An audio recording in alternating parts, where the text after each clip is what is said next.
हर हर महादेव दोस्तों। तो दोस्तों एक और हिस्टोरिकल ब्लॉग में आपका स्वागत है। तो दोस्तों भारत का एक ऐसा कोना जहां मौर्य सम्राट अशोक के 2300 साल पुराने कदम पड़े थे, जहां गुप्त साम्राज्य के सम्राट स्कंदगुप्त का इतिहास आज भी पत्थरों पर चीख चीख कर गवाही देता है, और जहां जैन धर्म के 22वें तीर्थकर भगवान नेमिनाथ ने एक बेजुबान जानवर की चीख सुनकर अपनी हंसती खेलती बारात मोड़ दी थी और राजपाट त्याग कर वैराग्य ले लिया था।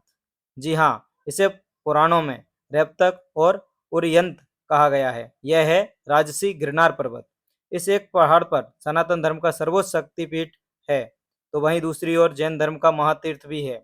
वहाँ की दोस्तों नाथ संप्रदाय का सबसे बड़ा गढ़ भी यहाँ पर है। आज के इस मुकम्मल हिस्टोरिकल ब्लॉग में मैं आपको गिरनार की हर एक चोटी, हर एक मंदिर और कदम कदम पर मिलने वाले इतिहास के उस पन्ने को पलटाऊंगा जो शायद किताबों में भी दर्ज नहीं है। चलिए इस ऐतिहासिक सफर की शुरुआत करते हैं। दोस्तों हम आ गए हैं अहमदाबाद के चांदरोड़िया रेलवे स्टेशन, और यहाँ से हमको ट्रेन मिलेगी। दोस्तों हमारा जो रिजर्वेशन है वह सोमनाथ एक्सप्रेस में है, जिसका ट्रेन नंबर 22957 है, जो कि गांधीनगर से जूनागढ़ रोज चलती है, और गांधीनगर के बाद नेक्स्ट स्टेशन चांदरोड़िया ही है। और दोस्तों यहाँ से जूनागढ़ का जो किराया है वह स्लीपर का 300 रुपये है। बाकी दोस्तों यहाँ से ट्रेन का टाइम रात के 9:45 का है, जो कि हमें सुबह 4 बजे के आसपास जूनागढ़ रेलवे स्टेशन उतार देगी। वहाँ से जो गिरनार पर्वत है वह कुछ ही दूरी पर स्थित है। वहाँ की दोस्तों अगर आपको जूनागढ़ आना है तो आप अपने शहर से डायरेक्ट जूनागढ़ आ सकते हो। दोस्तों जूनागढ़ रेलवे स्टेशन के बाहर से ही आपको ऑटो मिल जाएंगे। अगर आपको डायरेक्ट गिरनार पर्वत जाना है तो यहाँ से 30 से 40 रुपए में आपको गिरनार पर्वत छोड़ देंगे। बाकी दोस्तों बारिश बहुत ज़्यादा हो रही है, इसलिए हम अभी पहले होटल जा रहे हैं। हमने स्वामीनारायण मंदिर में यहाँ पे होटल बुक करके रखा है, तो वहाँ पे जाके ही हम पहले फ्री होंगे, उसके बाद हम यहाँ से निकलेंगे। अभी लगभग दोस्तों 4:30 बज रहा है, और हमको हमारा टारगेट है कि 6 बजे के आसपास हम गिरनार पर्वत पर चढ़ना स्टार्ट कर दे, ताकि बहुत लंबी चढ़ाई है तो हम जल्दी से जल्दी वहाँ जाने का ट्राई करेंगे। तो दोस्तों ये हमारा रूम है जहाँ पर हम यहाँ पर रुके हुए हैं, और सारा दिन यहीं पर रुकने वाले हैं, और एक नाइट भी यहाँ पर ही हम होल्ड करने वाले हैं। आप देख सकते हो कि ये हमारा रूम है यहाँ पर, और अभी हम तैयार हो चुके हैं, और अभी हम जाने वाले हैं एक सीक्रेट जगह पर, जो कि मैं आपको बाद में एक्सप्लोर करूँगा। अभी मैं नहीं बताने वाला हूँ कि हम कहाँ पर जाने वाले हैं। वहाँ की आप देख सकते हो कि मैं हूँ एकदम रेडी, और मैं एक अच्छी यात्रा और एक रहस्यमयी यात्रा की तरफ मैं आपको लेकर जाऊंगा। तो चलते हैं। तो दोस्तों अब हमारे यात्रा की शुरुआत हो चुकी है। हम यहाँ से निकल चुके हैं गिरनार पर्वत के लिए। बाकी दोस्तों हम यहाँ पर भगवान स्वामीनारायण मंदिर के में रुके हुए हैं, जो कि रेलवे स्टेशन से लगभग 3 से 4 किलोमीटर की दूरी पर स्थित है। अब यहाँ से हम मंदिर के लिए जा रहे हैं।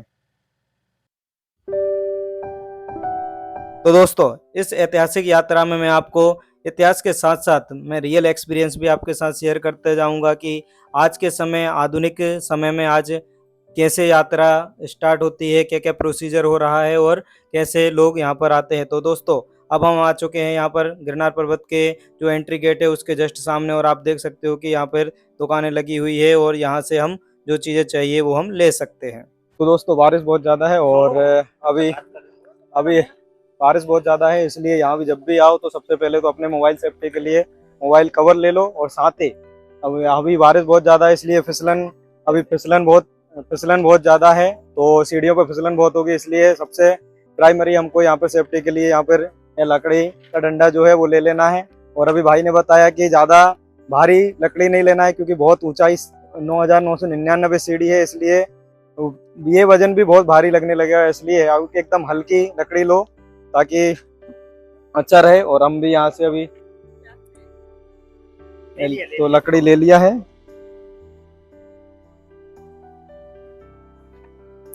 ओके, बाकी दोस्तों अभी कुछ दिन पहले एक घटना हो गई थी, जिसमें एक सिंह ने छोटे से बच्चे को यहाँ पर छोटे से बच्चे को ले गए थे। इसकी वजह से अभी थोड़ा सेफ्टी कंसर्न चालू कर दिया, जिसकी वजह से लगभग 20 जुलाई के आसपास यहाँ पर गवर्नमेंट ने नया प्रोसीजर चालू किया है, जिससे यहाँ पर रजिस्ट्रेशन की प्रक्रिया चालू कर दी है। इससे पहले ऐसा कुछ भी नहीं था।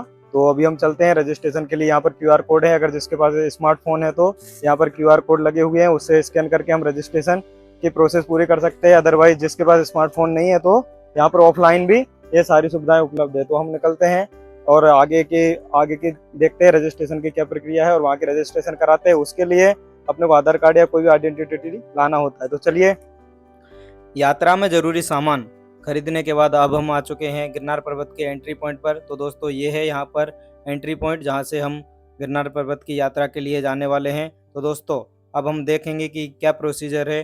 तो दोस्तों, यहाँ पर सबसे पहले तो यहाँ पर बैग चेक हो रहे हैं कि कोई किसी भी प्रकार की प्लास्टिक बोतल्स या फिर किसी भी नशीले पदार्थ लेकर ऊपर ना जाए, तो वो सारी चेकिंग यहाँ पर होती है। तो दोस्तों, हम आ गए हैं अभी। यहाँ पर पहली सीढ़ी है और हनुमान जी महाराज की यहाँ पर मूर्ति है पहली सीढ़ी के पास में। तो पहले प्रणाम करके हम यहाँ से आगे बढ़ेंगे। तो दोस्तों, ये है यहाँ पर फर्स्ट सीढ़ी है जिसमें हम 9,999 सीढ़ियाँ चढ़ने वाले हैं। तो अभी चलते हैं यहाँ से, और ये यहाँ पर फर्स्ट सीढ़ी है। तो बोलो जय गिरनारी,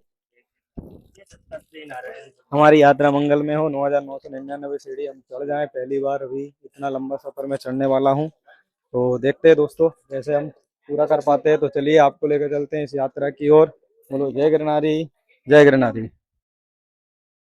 तो दोस्तों, वीर बजरंगी का आशीर्वाद लेकर हमने ये यात्रा की शुरुआत कर दी है। बाकी दोस्तों, जहाँ से इस ऐतिहासिक यात्रा की शुरुआत हुई, मतलब कि जीरो सीढ़ी, उस जगह को भवनाथ तलहटी कहा जाता है। और दोस्तों, यहाँ से हमने इस सफ़र की शुरुआत कर दी है। और मॉर्निंग में भी यहाँ पर बारिश तो हो रही है, और धीरे धीरे ऊपर जाएंगे तो बारिश का जो स्तर है वह और बढ़ता जाएगा। बाकी दोस्तों, अभी सफ़र की शुरुआत हो चुकी है। बोलो जय गिरनारी, जय गिरनारी।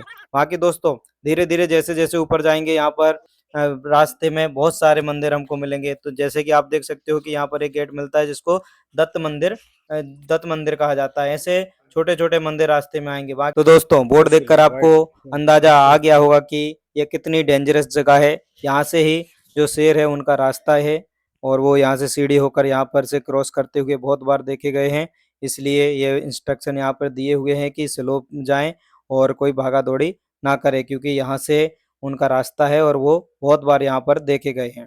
तो दोस्तों, कुछ सीढ़ी चढ़ने के बाद मैं आपको एक बात बताऊं कि अभी जो रजिस्ट्रेशन प्रक्रिया, जो यहाँ पे गिरनार पर्वत ऊपर चढ़ने के लिए जो रजिस्ट्रेशन प्रक्रिया स्टार्ट की थी, वो अभी कुछ समय के लिए बंद कर दी है। इसलिए अभी तो कोई रजिस्ट्रेशन जैसा हुआ नहीं, हम इजीली ऊपर आ गए हैं। और आपको एक बात और बताऊं कि जो पानी का यहाँ पर है, सबसे ज़रूरी पानी है, क्योंकि थकान लग जाती है ऊपर चढ़ने पर। और जो पानी का प्राइस है ऊपर जाते ही बहुत ज़्यादा बढ़ जाता है, इसलिए आप प्लास्टिक बोतल ना लाएं, दूसरी बोतल में पानी जरूर लेकर आएं। दोस्तों, लगभग 1,000 सीढ़ियाँ हमने चढ़ ली है। और दोस्तों, 1,000 सीढ़ियाँ चढ़ने के बाद ही हमें खूबसूरत नज़ारे देखने को मिल रहे हैं, और उम्मीद है कि ऐसे जैसे जैसे हम ऊपर जाएंगे इनकी खूबसूरती और बढ़ती जाएगी। बाकी दोस्तों, ऐसी खूबसूरत जगह को स्वच्छ और शानदार बनाए रखना हमारी ही जिम्मेदारी है। इसलिए प्लास्टिक बैग और बोतल्स ना लाएं, और अगर आप लाते भी हैं तो रास्ते में जगह जगह डस्टबिन बने हुए हैं, उसमें ही डालें, ताकि इस खूबसूरत नज़ारों को हम हमेशा के लिए ऐसे ही खूबसूरत तरीके से देख पाएँ। बाकी दोस्तों, एक बात और मैं आपको बताना चाहूँगा कि जब भी गिरनार की यात्रा आप कर रहे हैं, तो कभी भी भारी भोजन जैसे कि समोसे या परोठे वगैरह खाकर ना आए, जिससे कि क्या है, पूरी बॉडी में डिहाइड्रेशन हो सकता है और आपकी यात्रा में परेशानी हो सकती है। इसलिए दोस्तों, हल्का नाश्ता करें, और रास्ते में एनर्जी के लिए नींबू पानी, ओआरएस, इस टाइप की आप ड्रिंक ले सकते हैं, ताकि हमारी यात्रा एकदम एनर्जेटिक बनी रहे। जय गिरनारी। तो दोस्तों, यात्रा का पहला ब्रेक हमने ले लिया है, और एनर्जी के लिए नींबू पानी पीकर थोड़ा रेस्ट कर कर अब हम सफ़र में आगे की ओर बढ़ चुके हैं।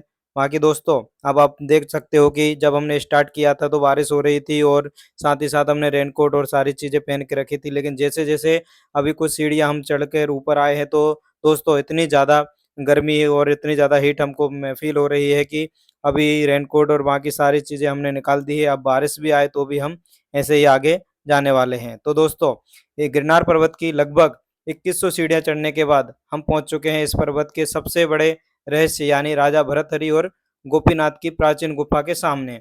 इतिहास के पन्नों को पलटें तो यह जगह महज एक गुफा नहीं, बल्कि परम वैराग्य की सबसे बड़ी गवाह है। एक तरफ थे उज्जैन के चक्रवर्ती सम्राट विक्रमादित्य के बड़े भाई महाप्रतापी राजा भर्तहरि, जिनका दिल एक अमर फल और अपनी ही रानी के धोखे से टूटा कि उन्होंने रातों रात अपना राजपाट, वैभव और ऐशो आराम त्याग दिया। वहीं दूसरी तरफ थे बंगाल के युवा राजा गोपीचंद, जिन्हें गोपीनाथ भी कहा जाता है, जिन्होंने अपनी मां मैनावती की प्रेरणा से अमर ज्ञान की खोज में अपना पूरा साम्राज्य छोड़ दिया था। ये दोनों ही राजा जो कभी मखमली बिस्तरों पर सोते थे, गुरु गोरखनाथ के शिष्य बनकर नाथ संप्रदाय के योगी बन गए। उन्होंने गिरनार की इसी बेहद सक्रिय और अंधेरी गुफा को अपनी गुप्त साधना स्थली बनाया और यहाँ भूखे प्यासे रहकर 12 वर्षों तक कठोर मौन तपस्या की। आज सदियों बाद भी जब हम इस गुफा के भीतर कदम रखते हैं तो यहाँ की असीम शक्ति, शांति, पुरानी जलती धूनी की खुशबू और पत्थरों से आती आध्यात्मिक ऊर्जा आपको अंदर तक झकझोर देगी।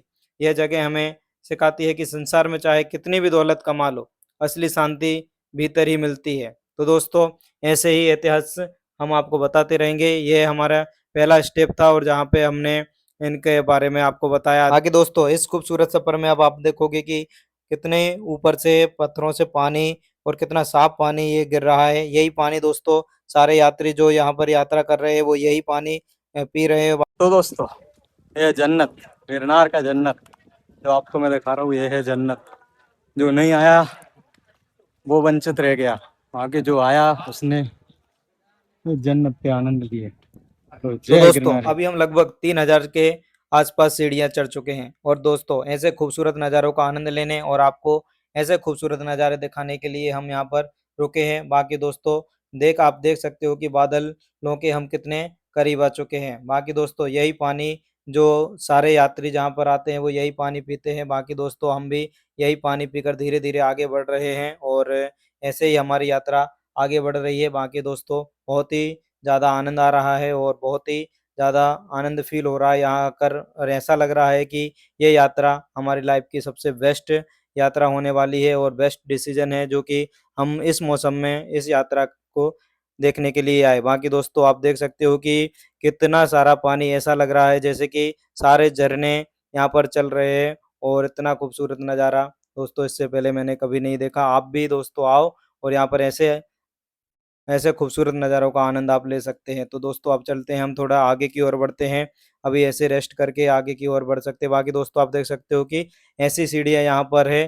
टोटल यहाँ से नीचे से लेके यहाँ तक जितनी भी हमने चढ़ी है सारी सीढ़ियाँ ऐसे ही बनी हुई है। तो दोस्तों, इस खूबसूरत यात्रा को पूरा करने के लिए 2 रास्ते हैं। एक तो जो हम चल रहे हैं मतलब कि मैं सीढ़ियों के थ्रू। बाकी दोस्तों, यहाँ पे रोपवे वाला ऑप्शन भी अवेलेबल है जो कि जो ग्राउंड से लेकर 5000 सीढ़ी मतलब कि जो अंबाजी माता मंदिर है वहाँ तक रोपवे जाता है। उसके बाद अंबाजी से आगे हमको अगर दत्तात्रेय भगवान के दर्शन करने जाना है तो अंबाजी मंदिर के बाद से हमको बाय सीढ़ी ही ऊपर जाना होगा। तो दोस्तों, हमने अभी रोपवे वाला ऑप्शन छोड़कर हम सीढ़ियों से ही ग्राउंड से लेकर दत्तात्रेय भगवान तक सीढ़ियों से ही जाने वाले हैं और सीढ़ियों के थ्रू ही वापस नीचे हम आने वाले हैं। तो दोस्तों, देखते हैं कि ये यात्रा हमारी कैसी रहती है और बहुत ही आत्मविश्वास के साथ हमने ये यात्रा भगवान दत्तात्रेय के आशीर्वाद से हमने स्टार्ट की है तो पक्का पूरा होगा। बाकी दोस्तों, आप देख सकते हो कि कैसे पानी जो है वो सीढ़ियों से गिरता हुआ आ रहा है। जब ज़्यादा बारिश होती है तो दोस्तों बहुत ज़्यादा पानी यहाँ पर आता है और सीढ़ियों से ऐसे ही पानी बहता है और उस बहते हुए पानी में भी जो श्रद्धालु लोग हैं, जो यात्री लोग हैं वो हमारे अपनी यात्रा चालू रखते हैं। अगर दोस्तों मैं आपको यहाँ पर होने वाले भव्य और मुख्य त्योहारों के बारे में अगर मैं आपको बताऊं तो दोस्तों यहाँ पर भवनाथ महाशिवरात्रि मेला भी यहाँ पर लगता है जो कि हिंदू कैलेंडर के अनुसार माघ महीने और अंग्रेजी कैलेंडर के हिसाब से लगभग फरवरी मार्च में महाशिवरात्रि के अवसर पर यहाँ पर मेला लगता है। बाकी दोस्तों, यहाँ पर जो मुख्य आकर्षण वाली बात होती है वह शिवरात्रि की आधी रात को देश भर के अखाड़ों से आए रहस्यमय नागा साधु अघोरी और सिद्ध संत तलवारों और शंखनाद के साथ शाही जुलूस यहाँ पर निकालते हैं। बाकी दोस्तों, भृग कुंड जो है वहाँ पर शाही स्नान होता है। जुलूस के बाद सभी साधु भवनाथ मंदिर के पवित्र मृगी कुंड में दिव्य स्नान करते हैं। ऐसी मान्यता है कि इस कुंड में स्नान करने के बाद कुछ सिद्ध संत सीधे गिरनार पर्वत की गुफाओं में वहीं से चले जाते हैं। और दोस्तों, मेले के दौरान पूरे जूनागढ़ और गिरनार तलहटी में चौबीसों घंटे हर हर महादेव की गूंज होती है और जगह जगह मुफ्त भोजन और अन्य क्षेत्र और भक्ति कीर्तन आदि होते रहते हैं। बाकी दोस्तों, दूसरा एक और मुख्य त्योहार यहाँ पर होता है जो कि कार्तिक महीने के शुक्ल पक्ष की एकादशी से पूर्णिमा तक होता है जो कि अंग्रेजी कैलेंडर के हिसाब से नवंबर में होता है, जिसको गिरनार लीली परिक्रमा कहा जाता है। भगवान भक्त गिरनार पर्वत के चारों ओर घने जंगलों और पथरीले रास्तों से होकर लगभग 36 किलोमीटर की पैदल यात्रा करते हैं। हर साल 10 लाख से ज्यादा श्रद्धालु लोग इस परिक्रमा में शामिल होते हैं। लोग जंगलों में खुले आसमान के नीचे सोते हैं झरने के पानी से नहाते हैं और खुद खाना बनाते हैं। माना जाता है कि इस परिक्रमा को करने से 33 करोड़ देवी देवता का आशीर्वाद हमको मिलता है। बाकी दोस्तों इसमें जैन धर्म के भी यहाँ पर उत्सव मनाए जाते हैं, जिसमें नेमिनाथ जयंती मुख्य होता है। नेमिनाथ जयंती भी यहाँ पर मनाई जाती है। तो दोस्तों खूबसूरत नज़ारों के बीच में हमारी यात्रा बहुत ही अच्छी चल रही है और अभी काफ़ी ऊंचाई पर हम लोग आ चुके हैं। बाकी मेरे साथ वाले लोग भी सभी साथ में चल रहे हैं और अभी धीरे धीरे सबकी हालत थोड़ी खराब होती जा रही है। मतलब कि अभी पैर दर्द करना स्टार्ट हो चुके हैं, क्योंकि लगभग हमने 4000 सीढ़ी के आसपास दोस्तों अब हम आ चुके हैं। और उससे पहले हम कहीं पे रुकने वाले हैं कि सबसे पहले जो है जैन महातीर्थ जो आएगा नेमिनाथ भगवान का मंदिर, उससे पहले हम एक बार स्टॉप लेने वाले हैं और फिर वहाँ पे हम रुकेंगे। बाकी दोस्तों आप देख सकते हो कि कैसे पानी जो है वह गिर रहा है और हवा की रफ्तार इतनी तेज है कि जो पानी ऊपर से गिर रहा है वो नीचे नहीं गिर पा रहा है। उसमें हवा उसको बार बार जो है कि उड़ा दे रही है। तो दोस्तों ये जो जगह है, ये एक स्टॉप हमने यहाँ पे ले रखा है और यहाँ पे ही हम थोड़ी देर वेट करने वाले हैं और हम फल फ्रूट जो नीचे से लेकर आए थे वो यहाँ पर बैठ के खाएंगे। थोड़ी देर यहाँ पर विश्राम करेंगे, इसके बाद हम यहाँ पर से स्टार्ट करेंगे। और इसके बाद दोस्तों लगभग कुछ ही दूरी पर यहाँ से जैन महातीर्थ जो मंदिर है वह आने वाला है। तो दोस्तों यहाँ पर थोड़ी देर रुकते हैं, उसके बाद यहाँ से हम यात्रा को आगे लेकर जाएंगे। तो दोस्तों थोड़ा विश्राम और फ्रूट्स खाने के बाद अब हम यहाँ से आगे की ओर बढ़ते हैं। और दोस्तों अब लगभग 4000 सीढ़ी हमने पार कर ली है और यहाँ पर जैन महातीर्थ जिनको नेमिनाथ भगवान का मंदिर कहा जाता है, वहाँ पर हम लोग लगभग पहुँचने ही वाले हैं। तो दोस्तों यहाँ का जो इतिहास के बारे में अगर मैं आपको बताऊँ तो दोस्तों 4000 सीढ़ियाँ चढ़ने के बाद आप पत्थरों के एक अद्भुत शहर में कदम रखते हैं। यह जैन धर्म का 5वां सबसे पवित्र महातीर्थ है। यहाँ 12वीं शताब्दी के आसपास बने लगभग 16 भव्य जैन मंदिर हैं। इनमें से सबसे विशाल और मुख्य मंदिर 22वें तीर्थकर भगवान नेमिनाथ जी का है। बाकी दोस्तों यहाँ का जो इतिहास है वह एकदम भावुक कर देने वाला है, क्योंकि दोस्तों भगवान नेमिनाथ का इतिहास बहुत अनोखा है। वे द्वारका के राजा और भगवान श्री कृष्ण के चचेरे भाई थे। जब वे जूनागढ़ की राजकुमारी राजुल से विवाह करने के लिए बारात लेकर आए तो उन्होंने देखा कि शादी के जश्न और भोज के लिए सैकड़ों बेकसूर पशु पक्षियों को भाड़े में कैद किया गया, जो डर से कांप रहे थे। जीवों की यह चीख सुनकर नेमिनाथ का दिल दहल गया। उन्होंने उसी क्षण रथ को मोड़कर आदेश दिया और अपने शाही वस्त्र उतार दिए और हमेशा के लिए संसार का त्याग कर दिया। वे इसी गिरनार पर्वत पर आए, कठोर तपस्या की और उन्हें यहीं पर मोक्ष प्राप्त हुआ। बाकी दोस्तों यहाँ पर राजुल की गुफा भी यहाँ पर बनी हुई है। नेमिनाथ के पीछे पीछे उनकी मंगेतर राजुल ने भी राजमहल छोड़ दिया था और वो भी इसी पहाड़ की एक गुफा में आकर साध्वी बन गई थी। आज भी यहाँ राजुल की गुफा मौजूद है, जो अमर प्रेम और वैराग्य का प्रतीक है। दोस्तों गिरनार पर्वत सिर्फ एक पहाड़ नहीं बल्कि भारत की विविधता में एकता का एक अनूठा उदाहरण है। यहाँ आपको इतिहास के कुछ ऐसे मोड़ भी देखने को मिलेंगे जहाँ हिंदू और जैन धर्म की मान्यताएं एक ही बिंदु पर आकर मिलती है। जहाँ जैन समाज इस पर्वत को अपने 22वें तीर्थकर भगवान नेमिनाथ की मोक्ष स्थली के रूप में पूजता है, वहीं हिंदू समाज इसे भगवान दत्तात्रेय और नवनाथों की तपोभूमि मानता है। इतिहास और प्रतीकों को लेकर दोनों पक्षों के अपने अपने प्राचीन दावे हैं, लेकिन सबसे खूबसूरत बात यह है कि आज भी हर साल लाखों हिंदू और जैन श्रद्धालु कंधे से कंधा मिलाकर इन 10,000 सीढ़ियों को चढ़ते हैं। यह पहाड़ विवाद का नहीं बल्कि अध्यात्म के चरम का प्रतीक बन चुका है। और दोस्तों आज हम भी इसका गवाह बने हैं कि यहाँ पर कितने भव्य जैन मंदिर यहाँ पर बने हुए हैं। साथ ही साथ हिंदू धार्मिक मंदिर भी यहाँ पर अवेलेबल हैं। बाकी दोस्तों इन मंदिरों की खूबसूरती ये है कि यहाँ पर आप अगर देखोगे कि कितने प्राचीन यहाँ पर वास्तुकला यहाँ पर आपको देखने को मिलेगी। और यहाँ पर जो मूर्तियाँ इस मंदिरों में बनी हुई है उन पे कलर भी नहीं किया गया है, क्योंकि उनसे कोई भी छेड़छाड़ नहीं करना चाहते हैं। वो जिस टाइम की बनी हुई है वही वैसा का वैसा रखने का प्रयास किया गया है। बाकी दोस्तों आप देख सकते हो कि यहाँ पर कोई भी जो मूर्त है वह यहाँ पर खंडित नहीं है। इसका मतलब है कि यहाँ पर किसी ने कोई भी आक्रमण या कोई यहाँ पर नहीं आया है। किसी भी तरह के मुगल राज्य के जो राजा थे वो उन्होंने भी यहाँ पर कोई आक्रमण नहीं कर पाए हैं, क्योंकि इसकी ऊंचाई बहुत ज़्यादा है। और अभी आप देख सकते हो कि बादलों से घिरे हुए ये मंदिर जो मैं आपको दिखा रहा हूँ तो वो अभी इतने क्लियर भी नहीं दिख रहे हैं, क्योंकि बादल इतने ज़्यादा हैं कि यहाँ पर विजिबिलिटी एकदम लो हो चुकी है। तो दोस्तों, अब हम आगे की ओर चलते हैं और देखते हैं कि यहाँ पर कितने सारे मंदिर जो है, यहाँ पर एक साथ बहुत सारे मंदिर, यहाँ पर तरह-तरह के मंदिर यहाँ पर बने हुए हैं और हर मंदिरों का नाम कुछ न कुछ अलग है। बाकी दोस्तों, आप देख सकते हो कि इन खंभों पर जो कलाकृति है वो आप देख पाओगे कि कितना बेहतरीन तरीके से इस पे कलाकृति की गई है, और उस पे हम देखेंगे कि कुछ त्रिशूल जैसा यहाँ पर आकृति का इन भव्य जो स्तंभ हैं उन पर बना हुआ है। बाकी दोस्तों, आगे लेकर आपको चलता हूँ जय कि गिरनारी दोस्तों। तो दोस्तों मैं हूँ अभी लगभग 3 से 4 हजार सीढ़ी में चढ़ चुका हूँ और यहाँ पर बहुत ही तेज हवाएं चल रही है, जो कि आप देख सकते हो। इतनी तेज हवा कि यहाँ पर अभी रुक पाना, वीडियो बना पाना बहुत ही मुश्किल है। बाकी बहुत अच्छा सफर चल रहा है और दोस्तों स्वर्ग जैसा यहाँ पर नज़ारा है, और जो यहाँ पर नहीं आया है उसने मतलब आना चाहिए यहाँ पर। तो जय गिरनारी दोस्तों, अभी अभी हम लगभग 3 से 4 हजार सीढ़ी चढ़ चुके हैं और आप देख सकते हो कि हवाएं कितनी तेज चल रही है और कितना सारा धुआं है। और कुछ मेरे साथ में कलीग है जिनसे मैं पूछता हूँ कि कैसा एक्सपीरियंस रहा और चढ़ पाएंगे कि नहीं आगे की सीढ़ियाँ। तो दोस्तों लगभग 4 से 5 हजार सीढ़ी हम चढ़ चुके हैं और बहुत तेज बारिश हो रही है, साथ ही बहुत तेज हवाएं भी चल रही है। और आप मेरी आवाज में सांसों की आवाज भी सुन सकते हो कि सांस भर आई है। और हम पहुंचने वाले हैं। हम पहुंचने वाले हैं अंबाजी माता मंदिर।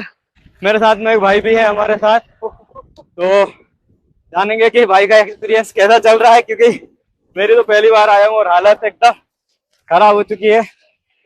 ये बहुत सही लग रहा है।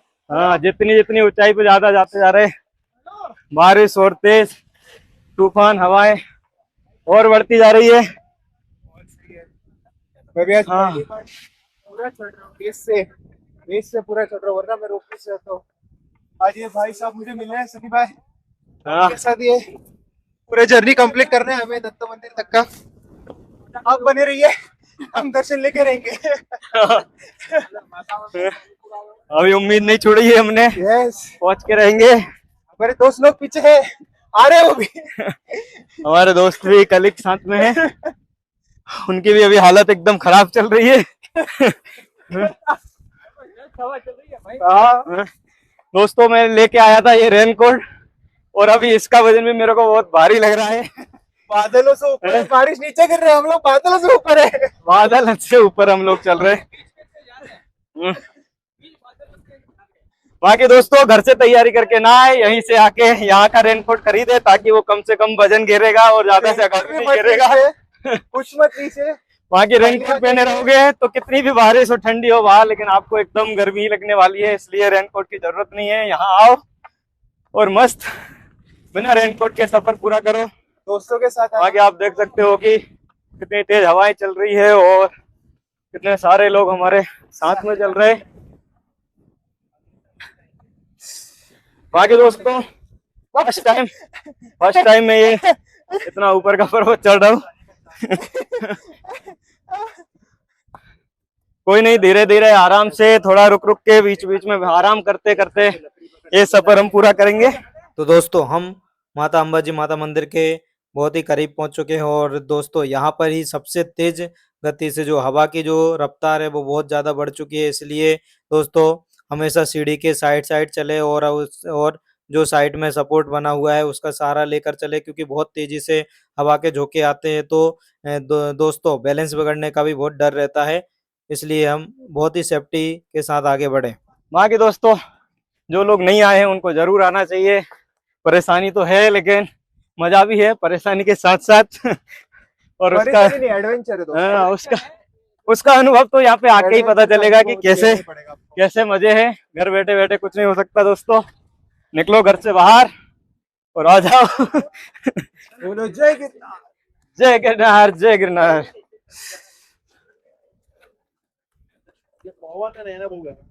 बाकी दोस्तों पवन बहुत तेज चल रही है। हाँ हाँ हाँ, आ गया क्या मंदिर?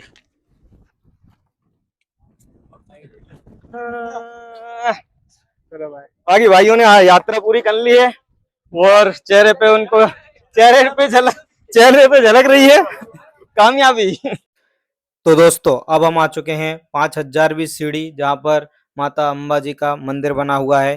बाकी दोस्तों माता अम्बा जी और इनको अंबिका माता मंदिर भी कहा जाता है। और दोस्तों यहाँ पर जैन धर्म और हिंदू धर्म दोनों के ही मंदिर हैं और दोनों ही धर्म में माता अंबिका के अलग अलग मीनिंग होते हैं। तो दोस्तों पहले हिंदू धर्म में जो माता अंबिका जो है वह साक्षात आदि शक्ति माता पार्वती या दुर्गा का ही एक मुख्य नाम है। अंबिका शब्द का जो मीनिंग है वह संस्कृत में माता या माँ होता है। बाकी दोस्तों पौराणिक संदर्भ में वह भगवान शिव की अर्धांगिनी है।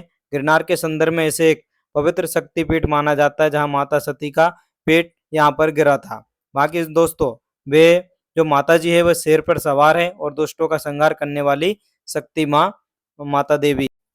बाकी दोस्तों जब भी आप इस 5000वीं सीढ़ी पर बने इस भव्य मंदिर में आएंगे तो आपके मन में हमेशा एक सवाल जरूर उठेगा कि यह मंदिर हिंदू माता अम्बा का है या जैन देवी अंबिका का। आइए इस दिलचस्प इतिहास को समझते हैं। दोनों ही धर्मों में अंबिका का मतलब माँ होता है। हिंदू मान्यताओं में यह साक्षात शक्तिपीठ है जहाँ माँ पार्वती का पूजनीय स्थान है। वहीं जैन इतिहास के अनुसार देवी अंबिका यहाँ के 22वें तीर्थकर भगवान नेमिनाथ की शासन देवी यानी कि रक्षा करने वाली देवी है, जो अपने त्याग और जैन मुनियों को दिए गए दान के कारण एक साधारण महिला से देवी के रूप में पूजी गई। दोनों ही रूपों में वे सिंह मतलब कि शेर पर सवार है। यही कारण है कि इस मंदिर की चौखट पर आकर हिंदू और जैन दोनों संस्कृतियों की आस्था एक का एक सुंदर संगम दिखता है। बाकी दोस्तों यहाँ से ही रोपवे बना हुआ है जो कि नीचे से लेकर यहाँ तक आता है। और बाकी दोस्तों यहाँ से माँ की दत्ताश्रेय भगवान के दर्शन करने के जाने के लिए हमको यहाँ से बाय सीढ़ी ही जाना होता है। दोस्तों यहाँ पर अभी बंद है रोपवे और हम जो देख रहे हैं वह टिकट काउंटर है। बाकी यहाँ पर मौसम खराब होने के वजह से अभी रोपवे बंद है। इसका मतलब है कि अभी जो भी यात्री आए हैं वह यहाँ से ही उनको ऐसे ही बाय सीढ़ी ही नीचे उतरना होगा। तो दोस्तों बहुत सारे लोग ऐसे भी होते हैं जो कि रोपवे से आते हैं या फिर कुछ लोग ऐसे होते हैं जो कि डायरेक्ट सीढ़ी से आते हैं और ये सोच के आते हैं कि हम सीढ़ी से ही जाएंगे और दत्तात्रेय भगवान के दर्शन करेंगे, फिर रिटर्न में अंबाजी माता मंदिर के यहाँ से रोपवे लेकर नीचे चले जाएंगे। कुछ लोग डायरेक्ट ही रोपवे से आते हैं जो कि माता अंबाजी मंदिर के यहाँ पर आ जाते हैं और यहाँ से फिर सीढ़ी से जाकर भगवान दत्तात्रेय के दर्शन करके फिर यहाँ से हो जाते हैं। जो कि दोस्तों यहाँ पर 5000 सीढ़ी पर बीचों बीच माता अंबाजी का मंदिर बना हुआ है।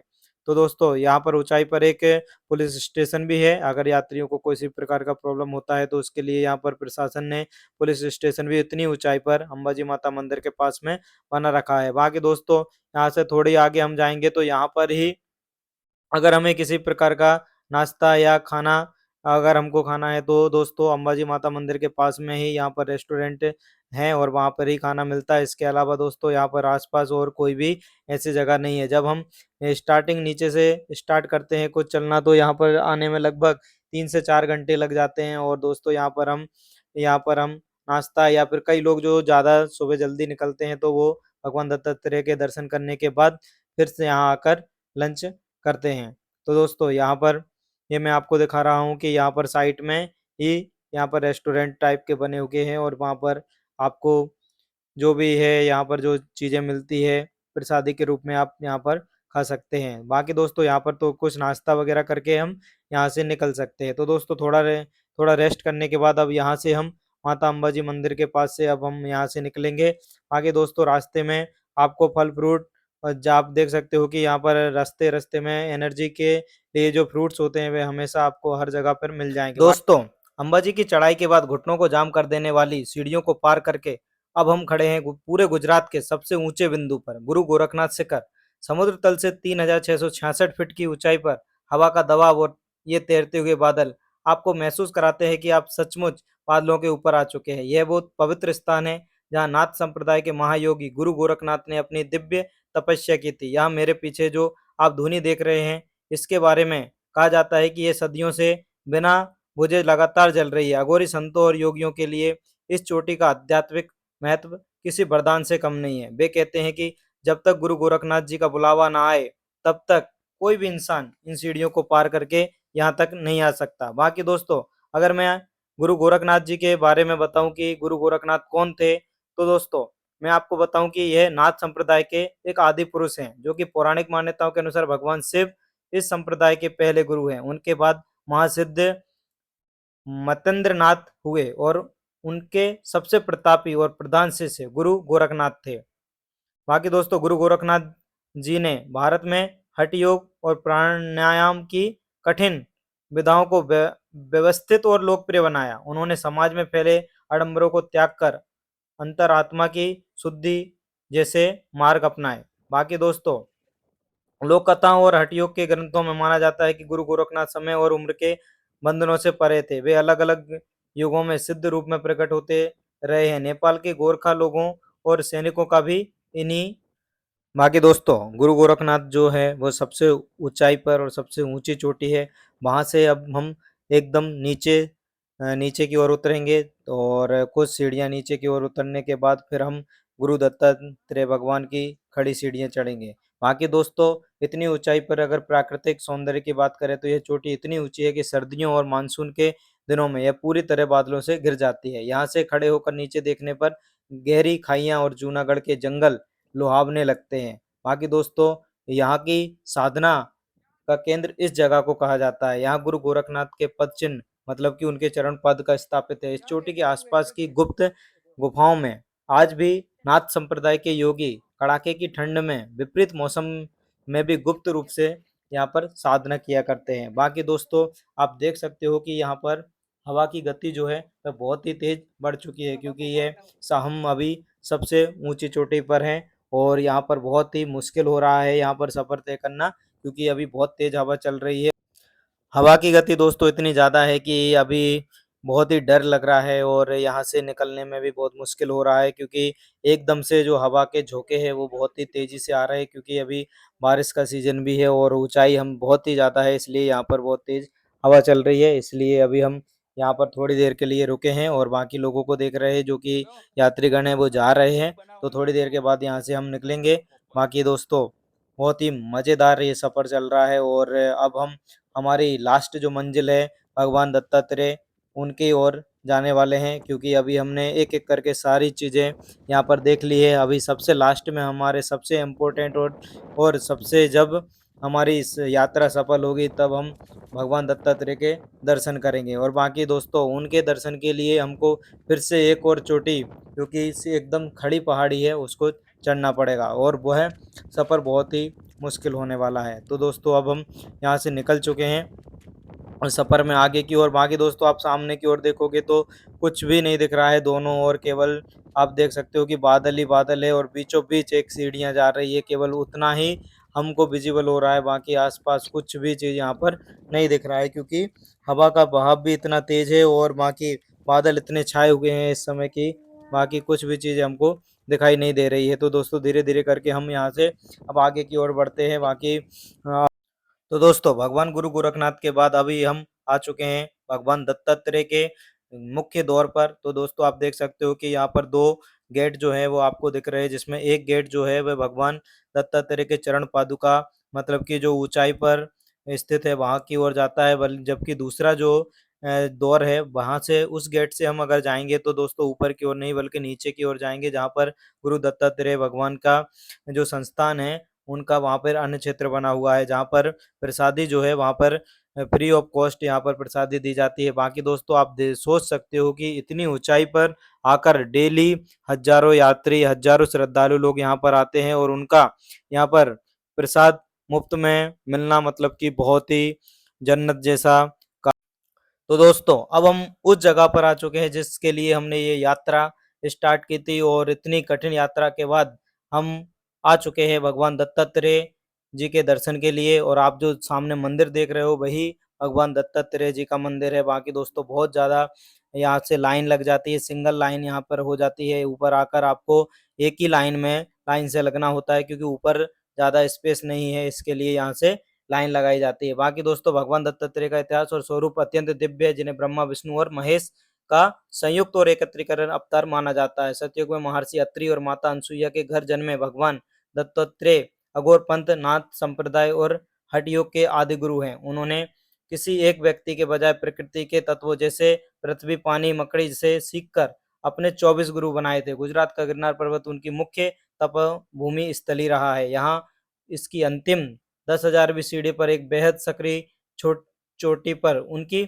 स्वयंभू मूल चरण पादुकाएं स्थापित है। इस शिखर का सबसे बड़ा रहस्य यह है कि यहाँ आधी रात के बाद किसी इंसान का रुकना मना माना जाता है, क्योंकि मान्यता है कि आज भी रात के सन्नाटे में स्वयं भगवान दत्तात्रेय और अमर अश्वत्थामा जैसे दिव्य आत्माएं सूक्ष्म रूप में यहाँ पर आती है, जिसके कारण हवा में अचानक अदृश्य शंखनाद, डमरू और घंटियों की आवाज सुनाई देती है। बाकी दोस्तों एक चीज और खास आपको बताऊं कि यहाँ पर जब आप आ जाओगे तो दोस्तों इसके आगे कभी भी गलती से आप अपना मोबाइल मतलब यूज करते हुए लेकर ना जाएं, क्योंकि यहाँ पर जो अघोरी और जो संत ऊपर बैठे हैं वे बहुत ही संवेदनशील संत है दोस्तों। बाकी आपके मोबाइल वगैरह तुरंत ही अगर वो आप ले लेंगे तो दोबारा आपको देंगे नहीं, इसलिए दोस्तों ऊपर मोबाइल कंटिन्यू ना रखें। बाकी मेरे को नीचे जो दोस्त आ रहे हैं वो हर एक दोस्त यही बता रहे हैं हमको, जो यात्री है वो ये बता रहे हैं कि ऊपर मोबाइल यूज ना करें। तो दोस्तों यहाँ से हम कंप्लीट बढ़िया ब्लॉग बनाएंगे और ऊपर भगवान दत्तात्रेय का जो मंदिर दिख रहा है यहाँ से ही मैं आपको बताऊंगा। बाकी दोस्तों मैं ऊपर जाऊंगा और मैं भगवान दत्तात्रेय के दर्शन करके आएंगे, जो कि हमारी यात्रा इतनी लंबी रही है और उसी चीज के लिए यात्रा रही है। तो दोस्तों अब हम चलते हैं दर्शन के लिए। बाकी अगर आपको दर्शन करना है तो आपको खुद आना होगा। बाकी सारी डिटेल मैंने दी रखी है। इससे पहले भी दोस्तों मैंने एक ब्लॉग बनाया है जिसमें भगवान दत्तात्रेय कौन है और उनकी कंप्लीट जो हिस्ट्री है उसके बारे में एक स्पेसिफिक ब्लॉग मैंने इससे पहले बना दिया है। तो दोस्तों आप वो ब्लॉग भी आप देख सकते हो, जिससे कि आपको भगवान दत्तात्रेय के बारे में कंप्लीट जानकारी आपको मिल जाएगी। बाकी दोस्तों अभी हम यहाँ पर रुके हुए हैं क्योंकि हमारे साथी जो भाई है वो अभी नहीं आए हैं, तो उनका ही इंतजार हम यहाँ पर कर रहे हैं। बाकी दोस्तों अभी बहुत देर हो चुकी है और जो हमारे साथी है वो ऊपर जाके आए हैं, लेकिन वो जो हमारे भाई एक साथ में थे वो अभी हमारे साथ में नहीं है, इसलिए अभी हम उनके बिना भी हम आगे बढ़ते हैं। तो दोस्तों अब हम नीचे की ओर चल रहे हैं और यहाँ पर थोड़ा नीचे जाके ही सबसे वायरल और सबसे इम्पोर्टेंट यहाँ पर एक प्राकृतिक जो दृश्य है, मतलब कि इसको नेचुरल एसी भी कहा जा सकता है। यहाँ पर ये जो आप खिड़की विंडो देख रहे हैं, इनसे इतनी तेज और इतनी ठंडी हवाएं यहाँ पर आती है कि दोस्तों मजा ही आ जाता है। बाकी उसका आनंद लेने के बाद अब हम नीचे की ओर बढ़ते हैं। तो दोस्तों एक चीज और आपको मैं बताऊं कि अभी थोड़ा यात्रा में थोड़ा सा विघ्न आ गया है, मतलब कि हमारे साथ में जो भाई थे वो अभी हमसे बिछड़ गए और नेटवर्क यहाँ पर मिलता नहीं है। तो अभी हम देखते हैं कि वो कहाँ पे मिलते हैं। तो अभी थोड़ा सीन ऐसा हो गया है। बाकी चलते आगे हम अब उनके बिना भी नीचे उतर रहे हैं, क्योंकि बहुत देर तक हमने उनका इंतजार किया। अब हम नीचे की ओर जा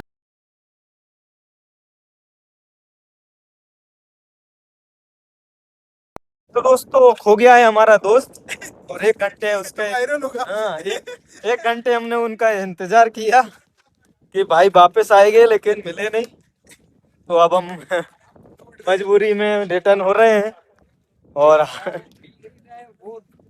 कहाँ मिलेगा। बाकी हमको इंस्ट्रक्शन दिए ऊपर से कि भाई को वापस लेके आना है। कोई बात नहीं, कोई बात नहीं, आ जाएगा। लेकिन कहाँ मिलेगा पता नहीं। चलो खोजते हैं, कहीं कहीं खाना खा रहा होगा बैठ के। लगा था। जहाँ जहाँ खाना होगा ना वहीं वो बंदा मिलेगा अपने, क्योंकि उसको लग रही थी भूख है वहीं अंबाजी मंदिर पे। वहीं बोल रहा था कि मेरे को अभी खाना खाना है। तो जय गिरनारी।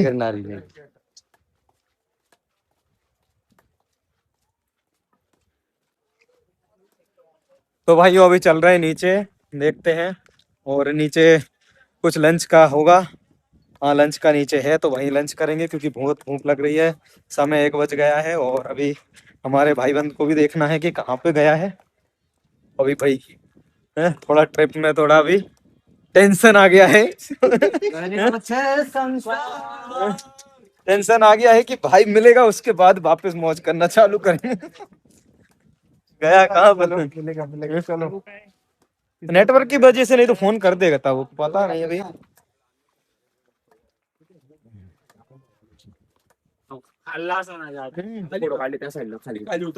मैं लगभग 150-200 ही सीढ़ी बची। हाँ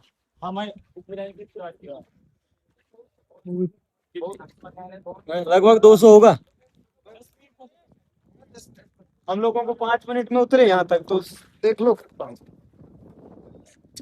रिटर्न में क्या इजी हो जाता है ना यार, रिटर्न में इजी हो जाता है, बाकी तो बहुत जाने में बहुत हालत खराब हो जाती है, बहुत ऊंचाई है तो। हाँ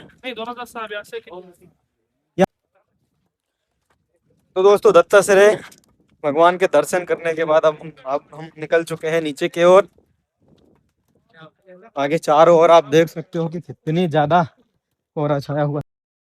तो दोस्तों, भगवान दत्तात्रेय के दिव्य दर्शन हमने कर लिए हैं और अब हम नीचे की ओर जा रहे हैं। और बाकी आप देख सकते हो कि यहाँ से जो चारों तरफ का नज़ारा है वह बहुत ही खूबसूरत है, क्योंकि इसके चारों तरफ दोस्तों बिल्कुल भी कुछ भी आपको नहीं दिखने वाला है। अगर मानसून के सीजन में आए हो तो आपको बस केवल बादल ही बादल दिखने वाले हैं। बाकी दोस्तों, अगर मैं भगवान दत्तात्रेय जी के बारे में एक इम्पोर्टेंट बात आपको अगर बताऊं तो, कि उन्होंने किसी को गुरु नहीं बनाया था। उन्होंने प्राकृतिक जो चीज़ें होती है उनको गुरु बनाया था। जैसे कि उन्होंने पानी की पवित्रता को गुरु बनाया, उन्होंने पृथ्वी को गुरु बनाया, उन्होंने मकड़ी के जाले और मधुमक्खी को गुरु बनाया। ऐसे करके दोस्तों उन्होंने प्राकृतिक जो चीज़ें होती है उनमें से 24 गुरु भगवान दत्तात्रेय ने बनाए थे।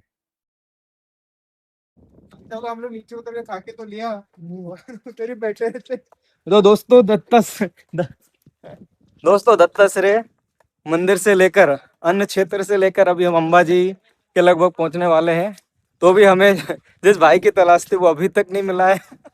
मिलेगा मिलेगा, लगता है माता की इधर मिलेगा हमें वो। लगता है अंबाजी माता के यहाँ पे ही वो हमको मिलेगा, क्योंकि नेटवर्क का यहाँ पे बहुत इशू रहता है। इसलिए अगर एक दूसरे से बिछड़ गए तो मिलना वो मुश्किल हो जाता है। इसलिए अभी हम देखते हैं कि शायद अंबाजी पर वो भाई हमको मिल जाए। बाकी दोस्तों, मज़ा तो बहुत आया, बारिश हवा तूफान के बीच में जो मज़ा किया बहुत ही बढ़िया था।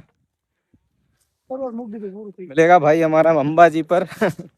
दत्ताश्रेय से बिछड़ा हुआ था, अभी पता नहीं कहाँ मिलता। तो जय गिरनारी दोस्तों। तो दोस्तों, हमें जिस भाई की तलाश थी भाई मिल गए, और बहुत खोजने के बाद अब ये भाई हमको अंबाजी माता मंदिर के पास में मिले। बहुत स्ट्रगल किया, बहुत खोजा, जब जब जाके ये भाई हमको अंबाजी के बाद हमको मिले। दोस्तों, 10,000 सीढ़ियों का यह सफर सिर्फ एक शारीरिक परीक्षा या ट्रेनिंग नहीं है, यह खुद को जानने का एक बहुत अच्छा जरिया है। नीचे से जब आप इस पहाड़ को देखते हैं तो लगता है कि इसे चढ़ना नामुमकिन है। पैर कांपते हैं, सांसें फूलती है और हर 500 सीढ़ी के बाद ऐसा मन करता है कि बस अब और नहीं, यहीं से लौट जाते हैं। लेकिन जैसे जैसे आप प्रकृति के इस खूबसूरत और शांत रूप को देखते हुए आगे बढ़ते हैं, आपका हौसला बढ़ता जाता है। यहाँ की हरियाली, ये गहरी खाइयाँ और शिखरों पर लहराते हुए ये भगवे ध्वज आपको सिखाते हैं कि ज़िंदगी की मुश्किलें भी इस पहाड़ जैसी ही होती है, दिखने में बहुत बड़ी, लेकिन अगर आप एक-एक कदम बढ़ाते हैं, तो एक दिन आप भी सबसे ऊँचे शिखर पर खड़े होकर अपनी जीत का जश्न मना सकते हैं। वैसे ही दोस्तों, हमने ये सफ़र एकदम सुबह स्टार्ट किया था और अभी शाम का समय आ गया है, लगभग 12 से 13 घंटे को होने आए हैं और हमने ये सफ़र एक ही उम्मीद के साथ चालू और आत्मविश्वास के साथ स्टार्ट किया था कि हम भगवान दत्तात्रेय के दर्शन ज़रूर करके लौटेंगे, और हमने दर्शन किए। तो दोस्तों, अभी हम लंबी और गिरनार जी की कठिन यात्रा के बाद अब हम नीचे की ओर आ गए हैं, जो कि हम मॉर्निंग में 7 बजे निकले थे और लगभग अभी 6 बजे का समय हो गया है, और अब हम 10,000 सीढ़ी कंप्लीट करके नीचे की ओर आ गए हैं। तो दोस्तों, ये जो यात्रा थी ये बहुत ही कठिन यात्रा थी जो कि हमने पूरी की, और इस यात्रा को पूरा करके बहुत ही सुकून मिला।